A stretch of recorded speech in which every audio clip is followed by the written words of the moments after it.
జీవగల దేవ మహోన్నతుడా, నీ పాదాల కొందనాలు. నీ సహాయం మాకు దయచేసి బలపరచం ప్రభువా. దేవా, నీ ఆత్మీయ కార్యం నా పట్ల మా పట్ల మీరు జరిగించుము. నీ కృప చేత మమ్మల్ని దర్శించండి ప్రభువా. నేను వట్టివాడిని ప్రభువా, తండ్రి ఎన్నికైనటువంటి వాడిని. దేవా, పాపల ప్రధానుడను పరిశుద్ధులు బహల్పుడను ప్రభువా, నన్ను జ్ఞాపకం చేసుకును. నీ వాక్యం ద్వారాగా నాతో మాతో తేటగా మాట్లాడము. నీ యొక్క దేవా తండ్రి వాక్యం యొక్క శక్తి నాతో ఉంచుము తండ్రి. ఎంతో దేవా తండ్రి ఉదయకాలం నుంచి ప్రయాణంలో ఉన్నప్పటికీ దేవా తండ్రి క్షేమంగా బిడ్డల పద్ధతిగా నడిపించే విధానంకై నీ వందనాలు తండ్రి.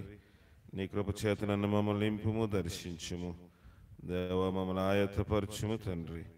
దేవా, ఎక్కడ సాతాను యొక్క తంత్రం మీద ఏర్పడి చేయనివది ఆచారపాలెం ఇంకా ఆయా ప్రాంతాల బిడ్డ లైవ్ను వీక్షించుచుండగా నీ సహాయం వారితో ఉంచి బలపరచుము. నీ కృప చేత మమ్మల్ని నింపి దేవా, నీ ఆత్మీయ కార్యం చేత మేము దేవా నిన్ను కలుసుకుని జీవించుటకు నీ సహాయం చేత నన్ను మమ్మల్ని నింపండి.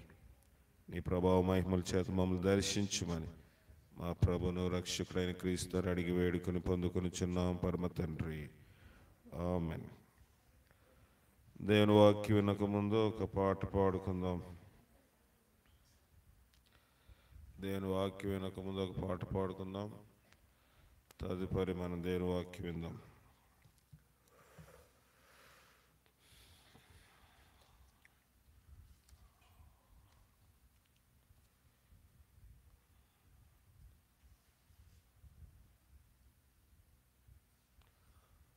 ఓ మానవుడా, పాపమనే విషయం ఉన్నది ఈ లోకములో. 265వ పాట. 265వ పాట. ఓ మానవుడా, పాపమనే విషమున్నది ఈ లోకములో. యేసు మాట వినరమ్ము, యేసు మాట వినరమ్ము మానవుడా. ఓ మానవుడా, రాజును రాజునని ఈ లోక వైభవము ఒక్కనాటికే. రాజును రాజునని వెర్రవీగకు, ఈ లోక వైభవములు ఒక్క. ప్రతి మనిషి ఒకనాడు చనిపో, ప్రతి మనిషి ఒకనాడు చనిపోవలెను. నీ క్రియలను బట్టియే నీకు ప్రతిఫలము, నా క్రియలను బట్టియే నాకు ప్రతిఫలము. ఓ మానవుడా, అందము నాకున్నదని ఆర్భటించకు. నీ వయస్సు నడిప్రాయము వాడిపోవును. అందము నాకున్నదని ఆర్భటించకు. నీ వయస్సు నడిప్రాయము వాడి. నీవేమి చేయొచ్చు తిరుగుచుంటివో, నీవే తిరుగుచుంటివో. నీ క్రియలను బట్టియే నీకు ప్రతిఫలము, నా క్రియలను బట్టియే నాకు ప్రతిఫలము. ఓ మానవుడా, ధనము ధనము ధనమని ధనములో పడిపోకము. ఒంటి సూది బెచ్చములు దూరుట సులభం. ధనము ధనము ధనమని ధనములో పడిపోకు. ఒంటి సూది బెచ్చములో దూరుట. ధనవంతుడు పరలోక రాజ్యములో, రాజ్యములో ప్రవేశించుట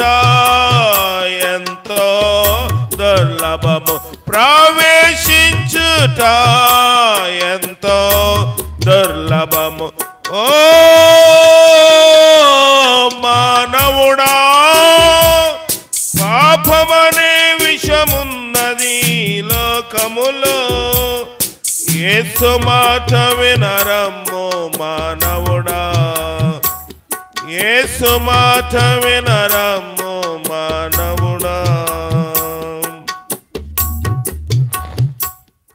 ప్రభువైన యేసుక్రీస్తును మీ అందరికీ వందనాలు. మరి దినం ఉదయం నుంచి ప్రయాణంలో ఉన్నాం. మనకి ఆత్మీయంగా దేవుని సేవకుల ద్వారా మారు మనసు పొందింది. మీలో కొంతమందికి ఆమె తెలుసు. ఆమె పాత పేరు అప్పల నర్స, మన పందిరి అప్పారావు గారి పిన్నమ్మ కూతురు దీవెనమ్మ ఆమె పేరు. ఆమె నిన్న చనిపోతే ఈ దినం వెళ్ళి భూస్థాపన కార్యక్రమం చేసి ఉదయం వెళ్ళి మళ్ళీ నేరుగా మళ్ళీ అమ్మగారిని జోగంపేటలో దింపి ఇక్కడ ప్రార్థనకు టైంకి రావడానికి నేను ప్రయాసపడి దేవుని దయను బట్టి సకాలానికి రాగలిగాను. కనుక లోకంలో చాలాసార్లు మనము బంధువులు, రక్త సంబంధులు, ఎందుకది రక్త సంబంధులు, స్నేహితులు, వాటి కోసం మనము ఆరాటపడుతూ ఉంటాం. కానీ మరి పందిరి జోసెఫ్ గారు రాలేకపోయారు. రాగలిగారా? అన్నయ్యనే రాగలిగాడా? రక్త సంబంధంకి సాకులు ఉంటాయి కానీ ఆత్మ సంబంధానికి సాకులేమి ఉండవు కదా. నాకు బాగాలేదని చెప్తే ఎవరు ఏమి ఆయన అనగలరా? అనలేరు. బాగాలేదు కదా, రాలేదులే అనుకుంటారు. అదే దైవజనులు రాకపోతే మేము మారుమనసు పొందింది అక్కడే కదా, మేము ప్రతిదానికి వాళ్ళని పిలుస్తాం కదా, రాలేదేంటి అని అనుకుంటారు. కనుక ఆత్మ సంబంధానికి రక్త సంబంధానికి చాలా తేడా ఉంటుంది.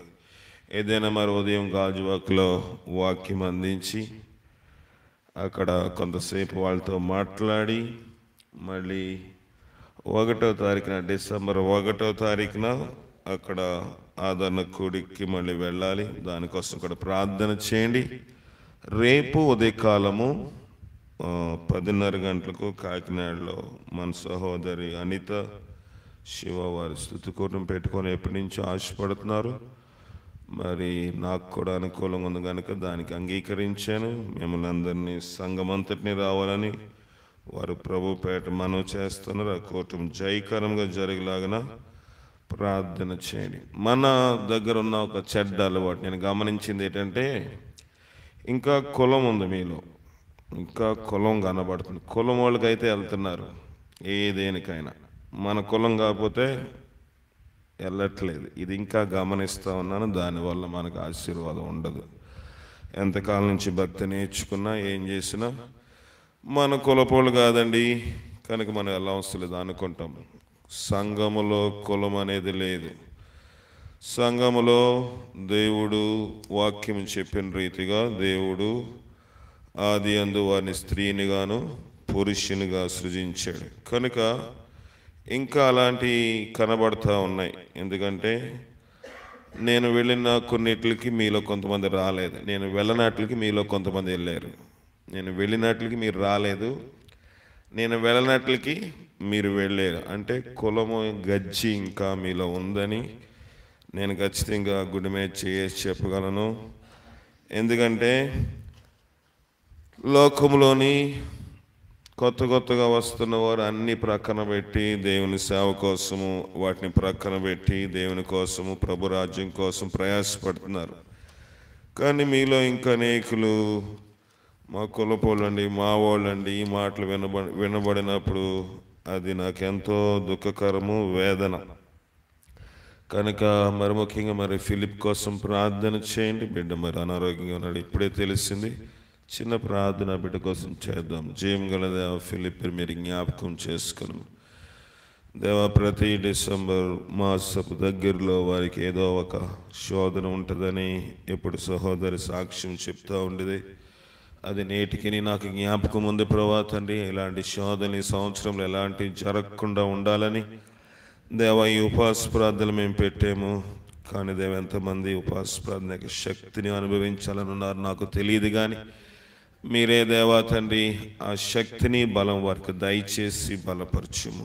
నీ ప్రభావం చేత వారిని నింపండి దేవా తండ్రి. ఫిలిప్పిని ముట్టుము తండ్రి. ఇప్పుడు నీ గాయపడిన హస్తం వేసి బిడ్డను స్వస్థపరచుము. నేను స్వస్థపరిచి యెహోవా నేనని వాగ్దానం సెలవిస్తా ఉన్నది దేవా. ఎలాంటి మరణదూతలు, ఎలాంటి అపాయములు, ఎలాంటి నీరసములు ఏది బిడ్డను హాని చేయడానికి వీల్లేదు.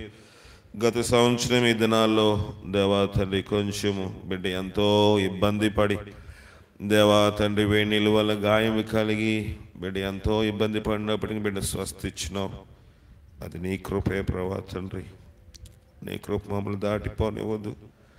బిడ్డకు ఆరోగ్యం బలం శక్తి దయచేసి దేవా తండ్రి ఆ వామిటింగ్స్ దేవా తండ్రి ఇతరమైన ఐగుప్తు శక్తి సంబంధమైన శక్తి లేక ప్రభావం అంతటిని యేసునామములో బంధించి మీరే పునరుద్ధాన శక్తితో బిడ్డ మళ్ళీ గృహంలోకి వెళ్ళేటప్పటికి బిడ్డ ఆరోగ్యంగా ఉంటే కృప దయచేసి బలపరిచి బిడ్డల అనారోగ్యం ఉన్నప్పటికీ బిడ్డలు నీ సంధికి రాగలిగి ఉన్నారు. వారు నీ మీద భారం వేసి నీ సంధిలో వారి కనబడవలని వచ్చిన్నారు. వారి విశ్వాసం తగినట్లుగా వారికి మీరే దేవగృహానికి ఇంటికి స్వస్థ శీఘ్రంగా పంపించి విడుదల దయచేయమని క్రీస్తు వేడుకొనుచున్నాం పరమ తండ్రి. ఆమేన్. దేవుని వాక్యము చూసుకుందాం. మనము దేవుని వాక్యంలో నుంచి కొన్ని మాటలు ఏదైనా విందాం. అన్ని చెప్పగలనో లేదు తెలియదు కానీ కొన్ని మాటలు విందాం. యోహాను రాసిన గ్రంథము 5వ అధ్యాయము 19వ వచనం. 5:19. యోహాను 5:19 చదవండమ్మా. కాబట్టి యేసు వారితో ఇట్లు ప్రత్యుత్తరమిచ్చెను, తండ్రి ఏది చేయుట కుమారుడు చూచెను అదే కాని తన అంతటా అది తాను ఏమియు చేయనేరడు. ఆత్మీయ తండ్రి గురించి చెప్తా ఉన్నాను మీకు అనేకమైన సంగతులు. ఆత్మీయ తండ్రి మొదట ఏం పడాలంట? ఒంటరి ప్రార్థనలో ఉండాలని చెప్పాను కదా. ఆత్మీయ తండ్రి ఏది చేస్తే కుమారుడు కూడా అదే చెయ్యాలి. ఉందా? తండ్రి ఏది చేయుట కుమారుడు చూచునో కుమారుడు కూడా అదే చేస్తాడు, చెయ్యగలడు అని ఈ వాక్యం యొక్క తాత్పర్యం. చాలా విషయాలు మనం చూస్తాం. తండ్రిగా నేను మీకన్నా కొంతమంది వయసులో చిన్నవాడిని కావచ్చు, కొంతమందికి పెద్దవాడిని కావచ్చు, లోక సంబంధంగా కొంతమందికి వేరే వేరే అనుబంధంతో ఉండవచ్చు. కానీ ఆత్మ సంబంధంగా పౌలు అన్నట్లుగా మిమ్మల్ని అందరినీ నేను కన్నాను గనుక మీకు నేను తండ్రిని అంటున్నాడు. తండ్రి ఎలాగుండాలో చెప్పాను. కానీ తండ్రి దగ్గర నుంచి బిడ్డలు ఏమి చూస్తారో అది చెయ్యాలి. చెయ్యాలా వద్దా? చెయ్యాలి. అంటే తండ్రి ఎలాగుండాలి? మాదిరిగా ఉండాలి. చెప్పాడా లేదా? 1 కొరింథీ 4:16 మాట ఉంటుంది చూడండి. 1 కొరింథీ 4:16. 1 కొరింథీ 4:16. క్రీస్తునందు మీకు ఉపదేశకులు 10,000 మంది ఉన్నను, తండ్రులు అనేకులు లేరు. క్రీస్తు యేసునందు సువార్త ద్వారా నేను మిమ్మల్ని కంటిని గనుక మీరు నన్ను పోలి నడుచుకొని వారై ఉండవలనని మిమ్మల్ని బ్రతిమాలు కొనుచున్నాను. ఎవరిని పోలంట? తండ్రిని పోలి నడుచుకోవాలి. నేను మిమ్మల్ని తండ్రిగా ఉన్నాను గనుక నన్ను పోలి నడుచుకొనుడి అని పౌలు కొరింథీయులకు రాస్తున్నాడు. ఈ సంఘమే కాదు, లేదా మాచారపాలమే కాదు, లైవ్లో అనేక మంది సంఘ బిడ్డలు ఆయా ప్రాంతాల్లో మీకు ఒక సంఘ కాపరి ఉంటాడా? ఉండడా? ఉంటాడు. మీ తండ్రి దగ్గర మీకు ఉంచిన మాదిరిని మీరేం చేయాలి? దాన్ని పోలి నడుచుకోవాలి. తండ్రి మాదిరి. తండ్రి ప్రార్థన టైంకి వస్తే టైంకి రావాలి. ఈ దినం నేను లేటుగా రావడానికి నాకు సాకు, లేకపోతే నేను చెప్పడానికి ఒక కారణం ఉంది. అది నేను సొంత పని మీద వెళ్ళింది కాదు, దేవుని పని మీదే.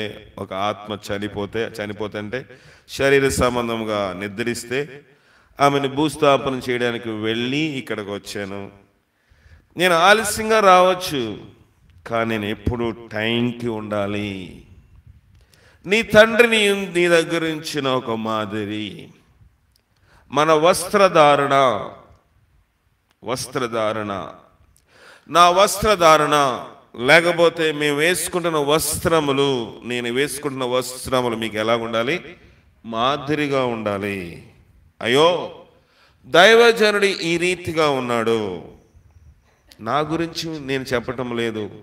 సాధారణంగా ప్రతి సంఘములో నీ దైవజనుడు నీ ముందు ఏదో ఒక మాదిరిని, ఒక పోలికను, ఒక ఏదో ఒకటి ఉంచుతాడు. నీ దైవజనుడి ముందే ఎలాంటి మాదిరి ఉంచాడు?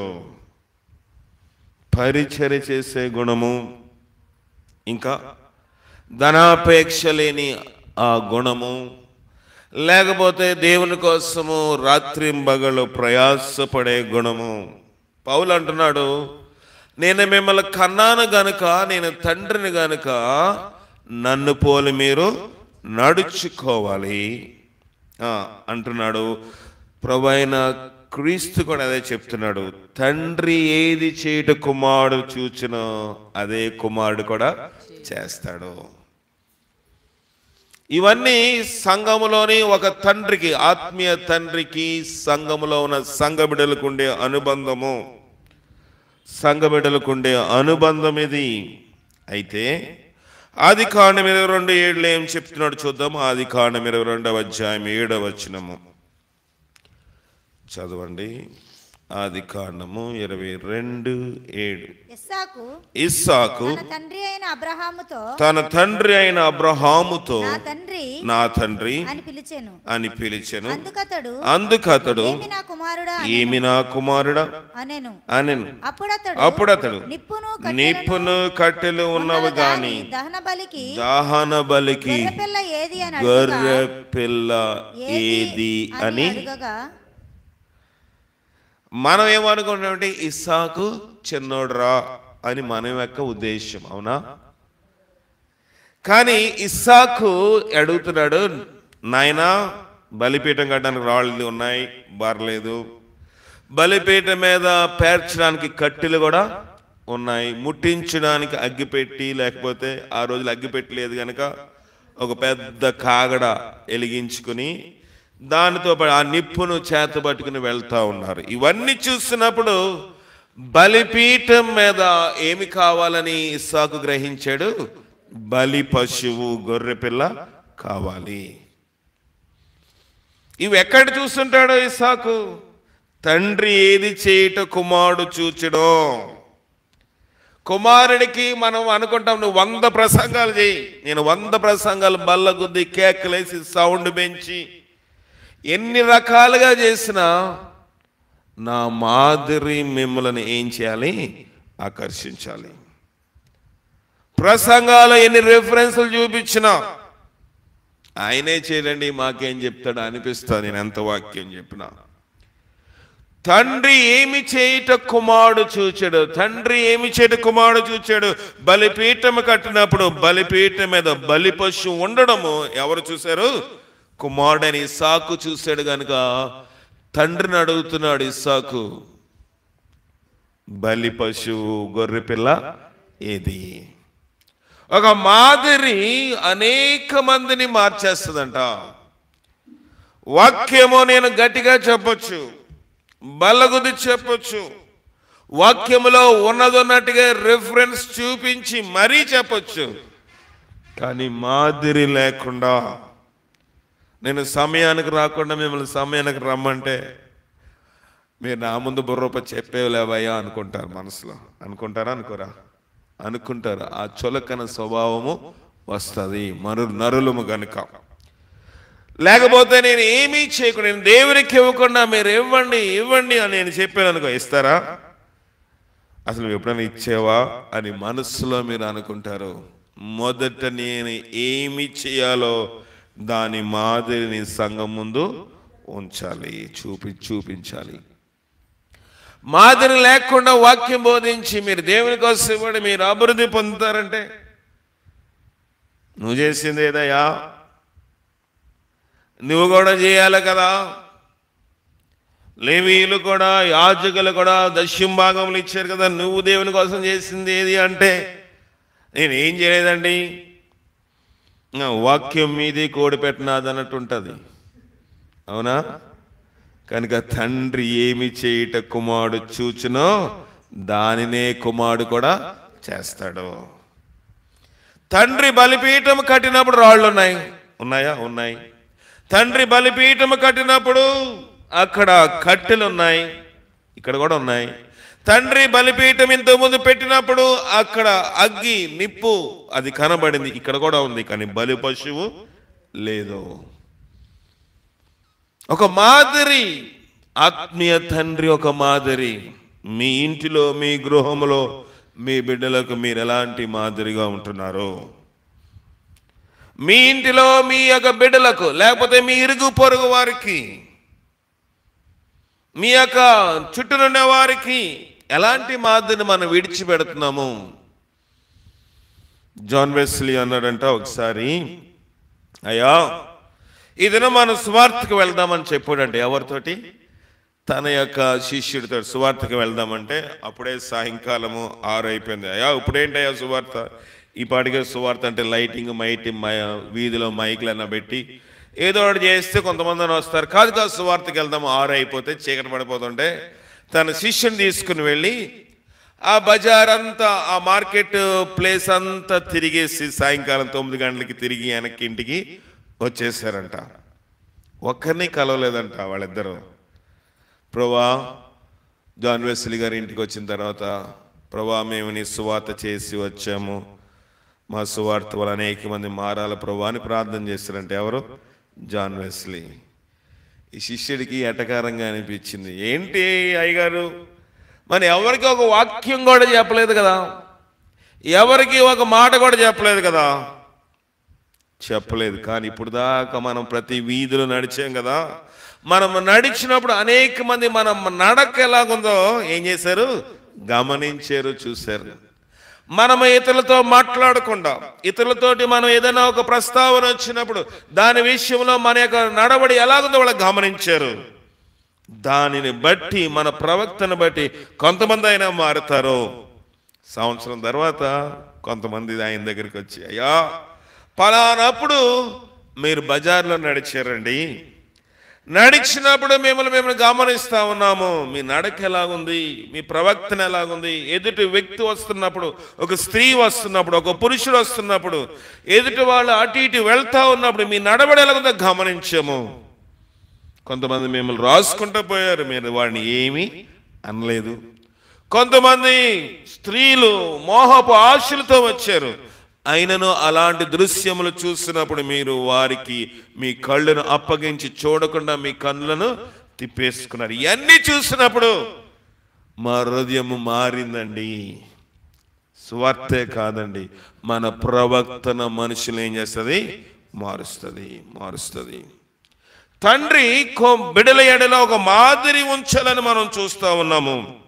హెబ్రీయులకు రాసిన పత్రిక 12వ అధ్యాయము 7-8 వచనాలు చదవండి. హెబ్రీ 12:7-8 వచనాలు.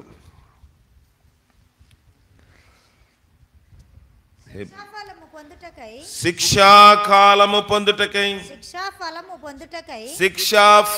పొందుటకై మీరు సహించుచున్నారు. దేవుని కుమారులుగా మిమ్మల్ని చూచుచున్నాము.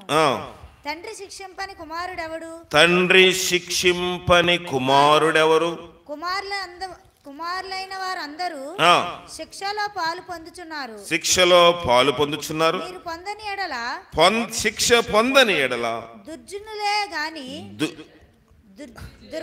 దుర్బీజులే గాని కుమారులు కారు. తండ్రి శిక్షించిన కుమారుడు ఏమవుతాడంట? జ్ఞానవంతుడు అవుతాడు. తండ్రి ఏం చేయాలంట? కుమారుల్ని శిక్షించాలి.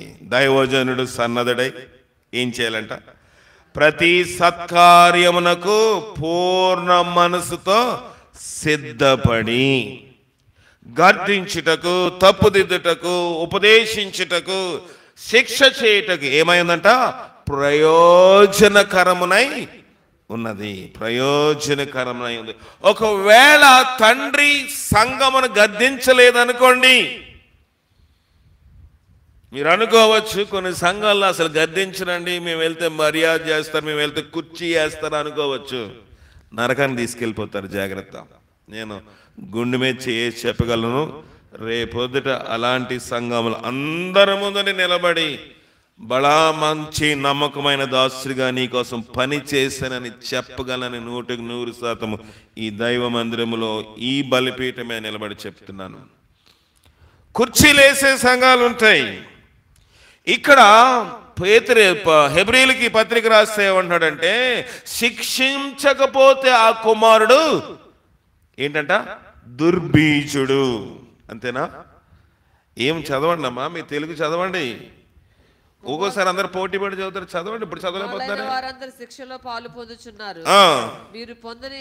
మీరు పొందని ఎడల దుర్బీజులే గాని కుమారులు కారు. ఎందుకు ఈ మాట గట్టిగా చెప్తున్నానంటే, చాలాసార్లు గద్దించినప్పుడు వాక్యం కూడా చెప్పింది, గద్దింపును అసహించుకొనివాడు పశుప్రాయుడు.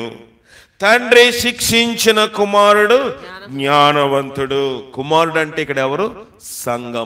సంఘము. దుర్బీజుడే అవుతాడంట. ప్రతి వారిని ఏం చేయాలంట? శిక్షించాలి, గద్దించాలి, కొన్నిసార్లు బెత్తం వాడాలి. అందుకే పౌలు అంటున్నాడు, నేను బెత్తముతో మీ వద్దకు రావాలనా?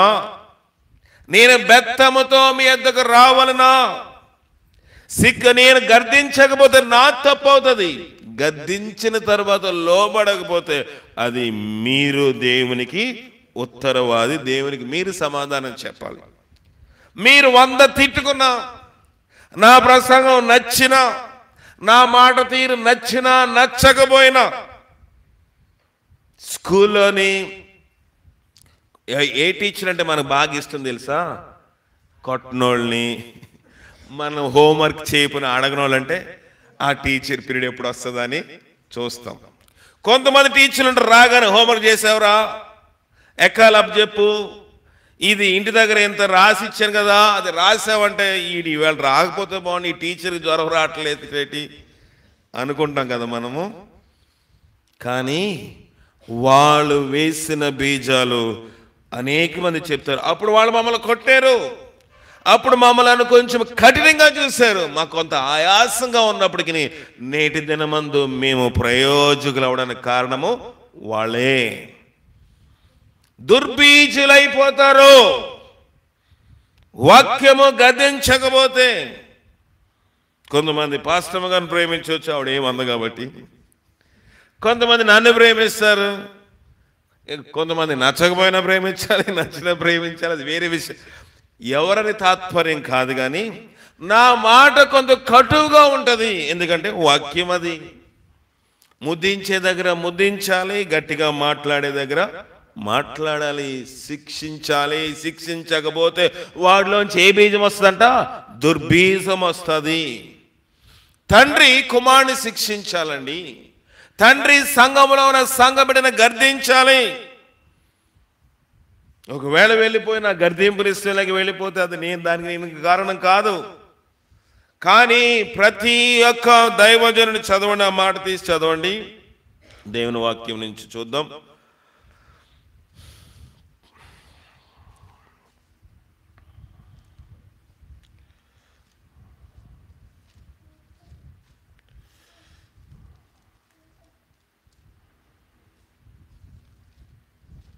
రెండో తిమోతి 3:16. 2 తిమోతి 3:16. దైవజనుడు సన్నద్ధుడై ప్రతి సత్కార్యమునకు పూర్ణముగా సిద్ధపడి ఉండినట్లు దైవావేశం వలన కలిగిన ప్రతి లేఖనమును ఉపదేశించుటకు, ఖండించుటకు, తప్పుదిద్దుటకు, నీతి అందు శిక్షించుటకును ప్రయోజనకరమునై ఉన్నది. ఇవన్నీ దైవజనుడు చేయవలసిన పనులు. మిమ్మల్ని గద్దించకుండా మీరేదైనా ఖాళీ తీసుకొస్తే ప్రభా వీని దీవించి ఆశీర్వదించని ఆశీర్వాదం వచ్చిన పలికేస్తే ఆశీర్వాదం వచ్చేస్తుంది అంటారా? దుర్బీజమే వస్తుంది. బైబిల్లో ఉందన్నమాట. దుర్బీజమే వస్తుంది. నాతో ఎంత ప్రేమగా ఉన్నా, ఎంత పరిచర్య చేసినా, ఎంత ఇదిగా ఉన్నా, నేను ఎవరినైనా కరెక్ట్ చేయాలనుకున్నప్పుడు చిన్నది కూడా కరెక్ట్ చేస్తాను. ఎందుకంటే రేపొద్దుట వాళ్ళు ఏమై ఉండాలి? ప్రయోజకులై ఉండాలి. ఫలానా దైవజనుడి దగ్గర నేను మారు మనసు పొందాను, ఆయన యొక్క అనుభూతులు నడుచుకున్నాను, నేటి దినమందు నా జీవితం ఒక ఆశీర్వాదకరంగా ఉంది. ఒక దుర్బీజము నాటే ఒక దైవజనుడిగా తండ్రి ఒక సంఘ కాపురి ఉండడానికి వీలు లేదు అని బైబిల్ తేటగా చెప్తుంది. ఎస్తేరు రాసిన గ్రంథము 4:7 చదవండి. 4:7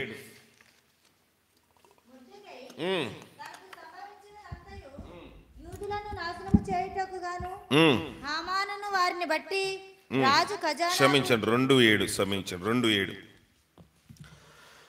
ఎస్తేరు 2:7 తన పెనతండ్రి అదస్సాను తల్లిదండ్రులు లేనిదని ఉండగా అతడు ఆమెను ఎవరిని పెంచుకున్నాడంట? ఎస్తేరుని పెంచుకున్నాడు. ఎవరు లేనప్పుడు? తల్లిదండ్రులు లేనప్పుడు ఎస్తేరుని పెంచుకున్నప్పుడు మొర్దెకై ఏమవుతున్నాడు? ఆమెకి తండ్రి అవుతుంది. తండ్రి యొక్క బాధ్యత ఏంటి చెప్తున్నాడు, చూద్దాం. ఆమె అందమైన రూపమును సుందర ముఖము గలదై ఉండెను. ఆమె తల్లిదండ్రులు మరణము పొందిన తరువాత మొర్దెకై ఆమెను తన కుమార్తెగా కుమార్తెగా స్వీకరించాడు. రాజాజ్ఞయు అతని నిర్ణయమును ప్రచురము చేయబడి కన్యకులు అనేకులు శోషాను కోటలో పోగు చేయబడి హేగే వశమునకు అప్పగింపబడగా ఎస్తేరును రాజు యొక్క నగరునకు తేబడి స్త్రీలను కాయు. సరిపోతుంది.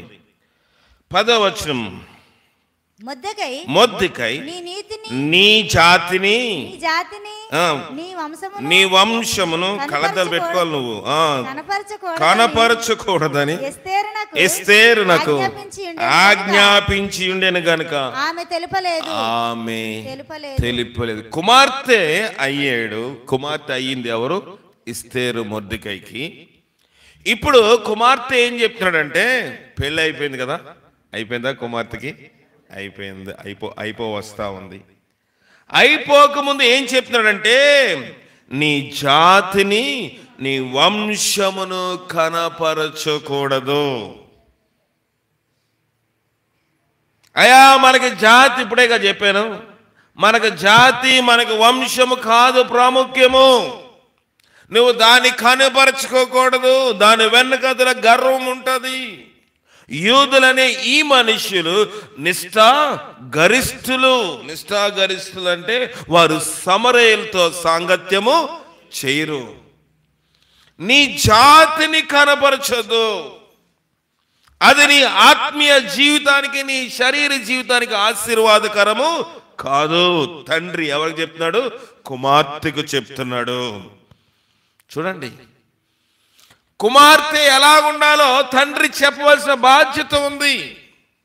చాలా మంది ఏమనుకుంటారు, మేము ఆదివారం ప్రార్థనకు వచ్చామా అంతవరకే అనుకుంటారు. ప్రతి విషయము ఆత్మీయ తండ్రికి దాంట్లోని ఏముంటది? ఆయన బాధ్యత ఉంటది. ఏంటండి మరి విడ్డూరంగానే ఎక్కడ లేనిది అంతా మాకు రుదుతారు అనుకుంటారు. నీ జాతిని చెప్పొద్దంటే చెప్పలేదు. అయితే 11వ వచనము, ఇస్తేరు ఎలాగుండెను అదియు ఆమెకేమేమి సంభవించును అదియు తెలుసుకుంటకై అంతఃపురముకు ఆవరణం ఎదుట ప్రతిదినము మొర్దెకై తిరుగులాడుచుండెను. ఎక్కడున్నాడంట? అంతఃపురం బయట తిరుగులాడుతున్నాడు. ఎవరు? మొర్దెకై. శ్మశాన కోటలోకి వెళ్ళిపోయింది కదా, లోపలికి వెళ్ళిపోయిన తర్వాత అక్కడ అంత క్షేమమే కదా. అయినా మనసొప్తుందా? లేదు. ఆమెకి ఎలాగుందో మీరు అనుకుంటారు, మే ప్రార్థన అయిపోయింది కదా. కానీ నాకు మెళుకు వస్తే ఎవరో ఒకరు సంఘస్థులు జ్ఞాపకం వస్తుంది. ప్రభావ వాళ్ళు ఎలాగున్నారు. మీరు ఎవరికైనా ఇబ్బంది ఉన్నప్పుడు దేవుడు వారిని నాకు బయలుపరుస్తారు. ఏదో కలవరం ఉంటుంది. ఫోన్ చేస్తూ ఉంటాను కొన్నిసార్లు, ఎలాగున్నారు ఏంటి. ఇక్కడ ఆమెకి ఏమేమి జరుగుతుందో, ఏమి సంభవిస్తుందని బయట పిచ్చోడి లేక తిరుగుతున్నాడు. ఎవరు? మొర్దెకై. లోపలంతా బాగానే ఉంటుంది. లోపల మంచి ఆహారం ఉంటుంది, లోపల మంచి దుస్తులు ఇస్తారు, లోపల మంచి సౌకర్యవంతమైన బెడ్, సెక్యూరిటీ అంతా ఉంటుంది. కానీ ఆత్మీయ తండ్రి యొక్క ఆరాటం అది కాదు. ఆమెకి ఏమి సంభవించునో అని చూడండి. ఆమె ఎలాగుండెనో అది ఆమెకి ఏమేమి సంభవించునో. దైవజనుడు మీ ఆత్మలను ఏం చేస్తున్నారంట? కాయుచున్నారు. ఎందుకంట? దేవునికి లెక్క ఒప్పజెప్పవలసిన వారు వలె. చదవండి.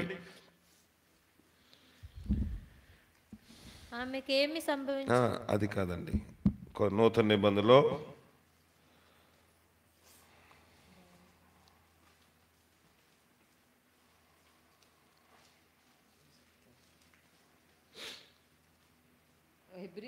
హెబ్రీ 13:17 13:17 మీ పైన నాయకులుగా ఉన్నవారు లెక్క ఒప్పజెప్పవలసిన వారు వలె మీ ఆత్మలను కాయుచున్నారు. లెక్క అప్పజెప్పాలి. కొడుకంటే సరిపోయిందా? ఇస్తేర్ని నేను కూతురు అనుకుంటే సరిపోయిందా? మొర్దెకై పెంచి పెద్ద చేసి ఒక స్థితిలో తీసుకొచ్చి పెళ్ళిడికి తీసుకొచ్చి పెళ్లి వరకు తీసుకొచ్చిన తర్వాత ఇంకొకటి చేతిలో పెట్టిన అయిపోయింది అనుకుంటే అయిపోతుందా? నేను ఒక సంఘ కాపుని అంటే సరిపోతుందా? నేను ఇక్కడ వాక్యం చెప్తున్నానంటే సరిపోతా? కాదు. వారి విషయమై తిరుగులాట చేయాలి ఒక దైవజనుడు.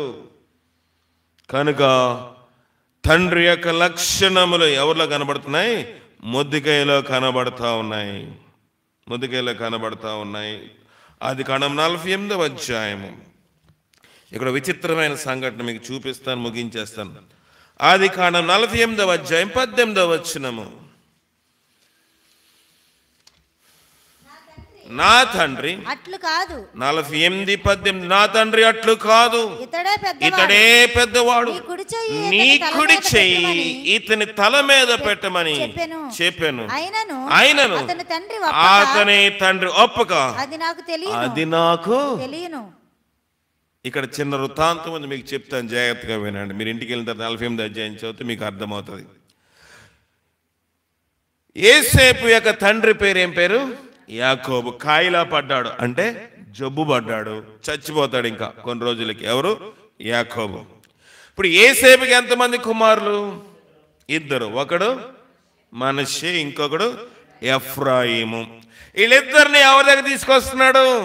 తండ్రి దగ్గర తీసుకొస్తున్నాడు. తండ్రి వీళ్ళిద్దరిని దీవించాలి నువ్వు చావక ముందు.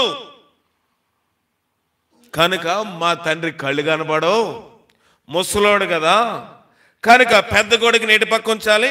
కుడి చేతి పక్కన ఉంచాలి, చిన్నోడిని ఎడం చేతి పక్క ఉంచాలని ఏం చేశారంటే వారిద్దరిని చెరుకొక పక్క పట్టుకుని ఒకడిని కుడి చేతితో ఎడం చేతి పట్టుకుని తండ్రి దగ్గర తీసుకొచ్చాడు. 13వ వచనం చదువుదాం. తర్వాత యోసేపు ఇశ్రాయేలు ఎడమ చేతిని పట్టుకొని ఎఫ్రాయిమును ఇశ్రాయేలు కుడి చేతి తట్టును తన ఎడమ చేత మనష్షేను పట్టుకుని వారిద్దరిని యాకోబు దగ్గరకు తీసుకొచ్చాడు. పెద్ద కొడుకుని ఒక పక్కన, చిన్న కొడుకుని ఒక పక్కన తీసుకొచ్చి తండ్రి దీవించు అన్నాడు. తండ్రి ఏం చేశాడంటే ఎడం చేయవలసిన వాడి మీద కుడి చేసాడు, కుడి చేయవలసిన వాడి మీద ఎడం చేశాడు. నాయనా నీకేదో కొంచెం తేడాగా ఉన్నట్లుంది, నువ్వేదో మార్చేస్తున్నావు. కాదు అంటే యాకోబు అన్నాడు, తండ్రి ఒప్పక అది నాకు తెలుసు. ఎవరిని దీవించాలో తండ్రికి తెలుసు, ఎవరిని ఆశీర్వదించాలో తండ్రికి తెలుసు. నువ్వు పెద్దోడివి, లేకపోతే నేను అనుకోవచ్చు నేను దైవజనుడి కుమారుడిని, నా మీద దీవెన రావాలని వచ్చేస్తుందా?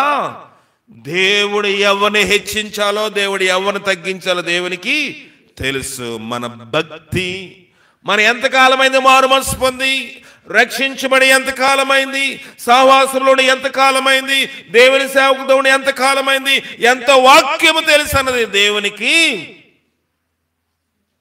జీరో. తన్ను తాను తగ్గించుకునివాడు హెచ్చించబడును. మనం అనుకుంటాం నేను ఇంతకాలం నుంచి నాకు ప్రాధాన్యత లేదు.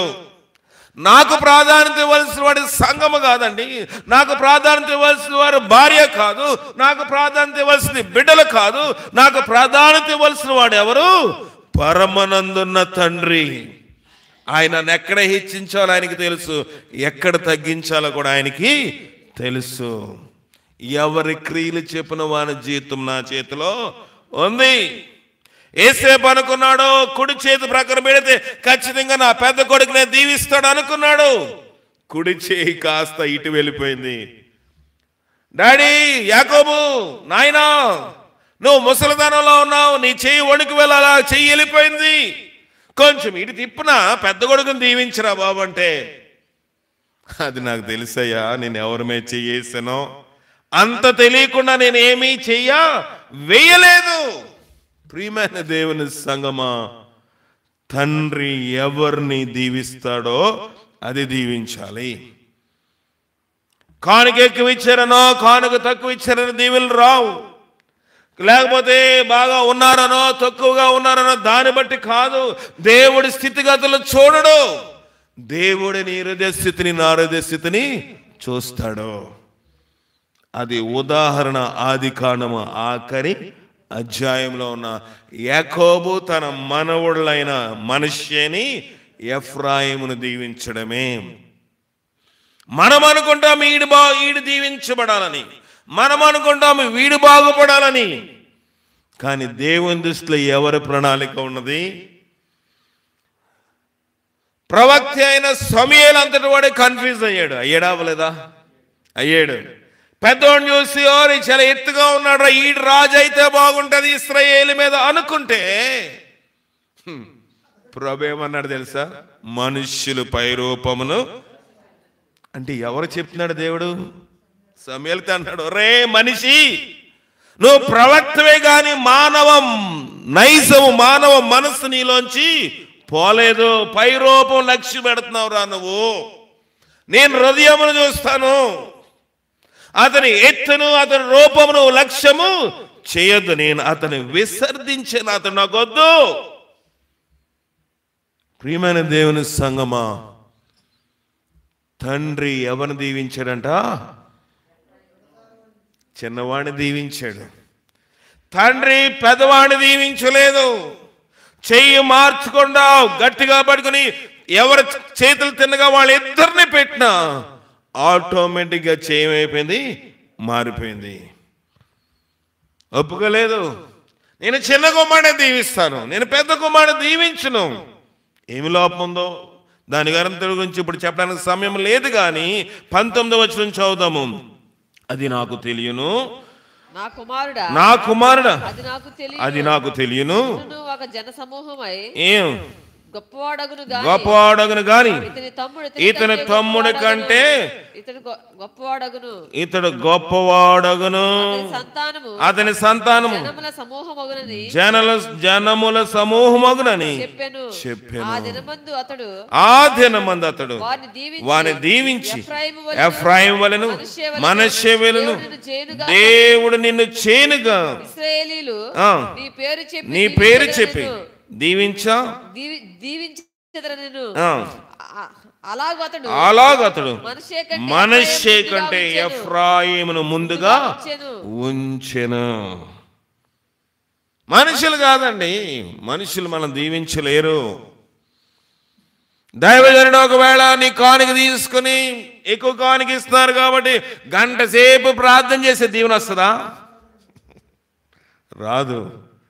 దేవుడు వారి హృదయములు చూస్తాడు, దేవుడు వారి ఆలోచన చూస్తాడు. బ్రాంకే గారని గొప్ప దైవజనుడు, ఉపమానం చెప్పి నేను ముగించేస్తాను. గొప్ప దైవజనుడు, గొప్ప దైవజనుడు. ఆయన ఎక్కడికైనా మీటింగ్కి వెళ్తే వాడ సామాను తీసుకెళ్తారు. అంత పెద్ద మీటింగ్ పెడతారు. బయట ఏ అద్దెకి తీసుకురారు. ప్రతిదీ కూడా ఎక్కడి నుంచి అంటే అక్కడ వాళ్ళ గ్రౌండ్లోంచి అన్ని సామాన్లు తీసుకెళ్తారు. ఒకరోజు ఆయన మీటింగ్కి వెళ్తున్నాడు. ఆయనకన్నా ముందు వాడ వెళ్ళిపోవాలి. బుక్స్, పుస్తకాలు, అక్కడ ఆయన బట్టలు, మీటింగ్ స్టేజ్ సామాన్లు వాడకంతటి లోడ్ చేస్తున్నారంట. బ్రాంకే గారు మీటింగ్కి వెళ్తా ఉంటే వాడ నిండగా సామాన్లు లోడ్ చేస్తూ ఉంటే ఆయన ఎప్పుడూ ఒక అతను చూడలేదు. దైవజనుడు ప్రార్థన చేసుకుని వాడ మీదకి బస్తాలు మోస్తున్నారు, కొంతమంది వాడ మీదకి మూటలు మోస్తున్నారు, పుస్తకాలు మోస్తా ఉన్నారు. అందులో ఒకటి పిలిచి రైట్ రారా అన్నాడంట. నాతో పాటు కూటానికి వస్తావా? వీడికి తడిసిపోతుంది. ఎవరికి? ఆ పరిచయం చేసేవాడికి. అయ్యా, నేను కనీసం నీ సెక్రటరీని కూడా కాదు, ముందు వరుసలో ఉండేవాడిని కాదు, ఎక్కడో మూటలు మోసే దిశలో ఉన్న ఇంకా ఆ స్థాయికి రాలేదు. ఏంటి దైవజనుడు నేరుగా నా దగ్గరికి వచ్చి కూటానికి వస్తామని అడిగితే, అయ్యా వస్తానయ్యా. సరే, సంతోషంగా అవదలేవు. ఎప్పుడు అయ్యగారిని చూడడానికి అవకాశం లేని వాడికి ఆ రోజు అయ్యగారు స్వయంగా వచ్చి కూటానికి రమ్మంటే ఎంత సంతోషంగా ఉంటుంది? చాలా సంతోషంగా ఉంది. బట్టలు సర్దేసుకున్నాడు. అయ్యగారితో పాటు ఫ్లైట్ ఎక్కేసి ఎక్కడికి వెళ్ళిపోయాడు? ఇతర దేశం కూటానికి వెళ్ళిపోయాడు. 2 రోజులు కూటాలు అయిపోయి 3వ రోజు కూటంలో అన్నాడంట, ఒక అరగంట సేపు వాక్యం చెప్పన్నాడంట. ఎవరిని? ఆ మూటలు మోసి, పరిచర్లో మూటలు మోసేవాడిని. నేను ఇంకా ట్రైనింగ్ లెవెల్లో కూడా రాలేదు, పరిచర్ లెవెల్లో ఉన్నాను. కనీసము బుక్ స్టాల్ దగ్గర కూడా నిలబడ, నేను చందా కూడా పట్టను, చేపలు కూడా వేయను, మూటలు మోస్తూ ఉంటాను, వెనక్కి లిస్ట్లో ఉన్నాను. ఆయన సెక్రటరీని కూడా కాదు, నన్ను వాక్యం చెప్పమంటున్నాడు ఏంటి అనుకుంటే, లేదు చెప్పమన్నాడంట. 20 నిమిషాలు ఆ చిన్న యవనస్తుడు వాక్యం చెప్తా ఉంటే ఉద్యమం వచ్చి లక్షల మంది మార్మన్స్ పొందారంట. ఎవరికి అర్థం కాలేదు యవనస్తుడు ఎవరు. ఈయన తీసుకొచ్చి, ఈ బ్రాంకే గారు వచ్చి ఈయన తీసుకొచ్చి ఇక్కడ నిలబెట్టి వాక్యం చెప్తే ఇంతమంది మారారేంటి? తర్వాత అన్నాడంట ఆయన, నా తర్వాత నా సేవకి వారసుడు ఇతడే, నా తర్వాత నా సేవకు వారసుడు ఇతడే. కుమారుడు ఉన్నాడు, అల్లుడు ఉన్నాడు, వాళ్ళ బిడ్డలు ఉన్నారు, వాళ్ళు ఎవరిని చేయలేదు వారసులుగా, ఇతడు నా వారసుడు. అతడు ప్రసంగాలు చేస్తూ ఉంటే, కదిలించబడతా ఉంటే టీవీ వారు, ఇతర సేవకులు వచ్చి, అయ్యా ఇతడు ఎంత గొప్ప దైవజనుడని మీరు ఎలా గుర్తుపట్టారు? ఏ విధం చేత ఈయన చేశారంటే, ఆయన ఇంగ్లీష్లో స్టేట్మెంట్ అన్నాడు, ఫైర్ కెన్ రికగ్నైజ్ ఫైర్. అగ్నిని గుర్తుపట్టగలదు. నాలో మండేది అగ్ని శరీర సంబంధమైనది కాదు, నా ప్రసంగాలు శరీర సంబంధమైనవి కాదు, నాలో అగ్ని రగులుతుంది, దాన్ని మండించగలవాడు అతడే గనుక నేను గుర్తుపట్టగలిగాను. ప్రియమైన దేవుని సంగమా, లోకములో మనకున్న అనుభవం కాదు, లోకంలో మనకున్న వాక్చాతుర్యము కాదు, లోకంలో మనకున్న ఎత్తు అందము అది కాదు, లోకంలో బైబిల్ జ్ఞానం ఎంతున్నది కాదు. దేవుడు అంటున్నాడు, ఎవడు దీనుడై నా మాట విని వణుకుచుండునో వాన్నే నేను దృష్టించుతాను. ప్రియమైన దేవుని సంగమా, ప్రియమైన దైవ బిడ్డలారా, తాత ఏమనుకున్నాడంటే, తండ్రి ఏమనుకున్నాడు? పెద్ద కొడుకుని దీవించాలి, చిన్న కొడుకు తర్వాత అనుకున్నాడు. తాత ఇశ్రాయేలు గనుక, తాత యాకోబు అయితే అలాగే చేసేవాడు. తాత ఇశ్రాయేలుగా మారిపోయాడు గనుక తన కుడి చేతిని ఇటు పెట్టాడు, తన ఎడమ చేతిని ఇటు పెట్టాడు. ఆశీర్వాదం ఏమైపోయింది? తారుమారు అయిపోయింది. లోకంలో మనం ఏదో అనుకుంటాము, దైవజనుడి దగ్గర మెప్పు పొందొచ్చు, లేకపోతే సంఘంలో నీవు నేను మెప్పు పొందొచ్చు, లేకపోతే ప్రజల దగ్గర మెప్పు ఉండొచ్చు. మెప్పు ఎవరి దగ్గర ఉండాలి? దేవుని దగ్గర ఉండాలి. అటు మెప్పు మనం పొందినట్లుగా పరిశుద్ధాత్మ శక్తి సహాయం చేసి కాపాడు. ప్రార్థన చేసుకుందాం, ప్రార్థన చేద్దాం. నీ శక్తి మాకు దయచేయండి ప్రభా. నీ ఆత్మ చేత మమ్మల్ని నింపండి, నీ కృప చేత మమ్మల్ని దర్శించండి. నీ కృప సత్య సంపన్నమైన ఆత్మీయ కార్యం నా పట్ల మా పట్ల జరిగించండి. రాత్రికాల సమయం ఇచ్చిన వాక్యముకై నీకు వందనాలు దేవా. ఎస్తేరు పట్ల తండ్రి ఎలాగున్నాడు? తండ్రి శిక్షించకపోతే కుమారుడు దుర్బీజుడు అవుతాడని వాక్యం సెలవిస్తా ఉంది. ఒక ఆత్మీయ తండ్రి, ఒక నాయకుడు, సంఘ కాపరి సంఘమును శిక్షించాలి, గద్దించవలసిన అవసరం ఉంది కదా. మేము ఎలాగుంటున్నాము? మేము నేర్చుకునే భాగ్యము దయచేసి బలపరచు. రేపు జరగబోయే కూటంలో కూడా నన్ను బలపరచు, వాడుకోనము. ఎక్కడున్నప్పటికీ నేను గణపరిచి కుమారుడిగా చేయండి. నీ శక్తి చేత నన్ను నింపండి. నీ కృపావరం నాకు మాకు దయచేసి ఎత్తబడిన వాక్యం 30 దంతలుగా 60 దంతలు 100 దంతలుగా ఫలించే భాగ్యం దయచేయమని మా శరీర బడకలన్నింటి తీసివేసి క్రిస్మస్ దినాల్లో కావాల్సిన ప్రతి అవసరత అందరికీ దయచేయండి. అందరి చేతిలో సమృద్ధిని దీవెని ఉంచి బలపరచండి ప్రభా. ఎవరు దేవా తండ్రి దేవా అనారోగ్యం పాడడానికి వీలు లేదు, వారందరినీ చేతులుగా అప్పగిస్తున్న ప్రతి కుటుంబంలో నీ ఆశీర్వాదం ఉండాలి, ప్రతి కుటుంబంలోని ఆరోగ్యం ఉండాలి, ప్రతి కుటుంబంలో దేవా తండ్రి నీ బలము, నీ శక్తి, ఆనందం ఉండాలి ప్రభా. అలాగ చేసి బలపరచు. వర్ష వాతావరణం వల్ల కానీ వాటి వల్ల వీటి వల్ల ఎవరికి ఇబ్బంది రానివ్వద్దు. వ్యవసాయాలు పాడు కావడానికి వీల్లేదు. ఎవరి దేవతని కుటుంబాలు నాశనం అవడానికి వీల్లేదు ప్రభా. ఎవరి కుటుంబంలో దుర్వార్తలు వినడానికి వీల్లేదు ప్రభా. నీ కుమారుడిగా నేను ఆజ్ఞాపిస్తా ఉన్నాను. నీ యొక్క నామంలో ప్రతి దురాత్మని పారదోలి మరణ దూతని యేసు నామములో గద్దించి నీ గొప్ప జయం నాకు మాకు దయచేసి మీరే మహిమ ఘనత పొందమని మా ప్రభును రక్షకుడైన క్రీస్తు ద్వారా అడిగి వేడుకుని పొందుకుని చిన్నాం పరమ తండ్రి, ఆమేన్. మన పరమ తండ్రి అయిన దేవుని యొక్క ప్రేమ, కుమారుడైన యేసుక్రీస్తు వారికి కృప, పరిశుద్ధాత్మిక నీ సహవాసం ఇప్పుడు ఎల్లప్పుడూ మనకి సదా తోడే నడిపించి కాపాడను గాక, ఆమేన్. అందరికీ వందనాలు. మరి రేపు ఉదయకాలము 10:30 గంటలకి కాకినాడలోని మన సహోదరి అనిత రత్నం గారి యొక్క చిన్న కుమార్తె వాళ్ళ అల్లుడు స్తుతి కూటం పెట్టుకున్నారు. మరి అనుకోకుండా సడన్గా వాళ్ళు పెట్టుకున్నారు.